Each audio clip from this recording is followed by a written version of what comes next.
आदि अंत न जयाशी शिवतत्व शाश्वत जानशी उद्धरण्या सकळांशी नगद नारायण अवतरले, नगद नारायण अवतरले। महर्षी महात्मा नगद नारायण महाराज यांची तपोभूमी आणि पुण्यभूमी म्हणून तीर्थक्षेत्र नारायणगड आज राज्यामध्ये ओळखले जाते।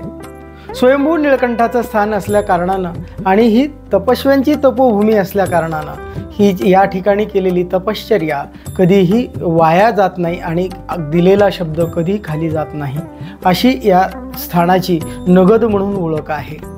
आणि याच ठिकाणी असलेली एक समाधी, आगळं वेगळं या समाधीविषयीची माहिती आज आपण या आजच्या सदरामध्ये जाणून घेणार आहोत। महंत नरसू महाराज यांचे शिष्य अमृत महाराज हे याच ठिकाणी तपश्चर्या केलेले महान संत आणि या अमृत महाराजांना आयुर्वेद, वृक्ष आयुर्वेद आणि पशु आयुर्वेद याचं विशेष ज्ञान होतं। यामुळं मनुष्य एखादा आजारी पडला, त्या काळामध्ये विज्ञान प्रगत नसल्या कारणानं त्याला चटवी झाली, करणी झाली, शोभणी झाली म्हणून म्हटलं जायचं। आणि मग असा व्यक्ती गडावर आला म्हणजे हे अमृत महाराज त्याला औषधी द्यायचे आणि दर्शन घेऊन तो घरी गेला की तो बरा होऊन जायचा।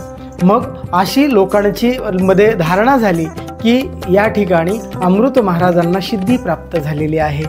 एखाद्याची गाय दूध देत नाही आहे, एखाद्याची म्हैस लवकर आटते आहे, अशा वेळी सुद्धा पशु आयुर्वेदाचं ज्ञान असल्या कारणानं हे महंत त्यांना औषधी द्यायचे आणि जी उदी दिली जायची ती जनावरांना दिल्यानंतर ती जनावर दूध द्यायला लागायचं।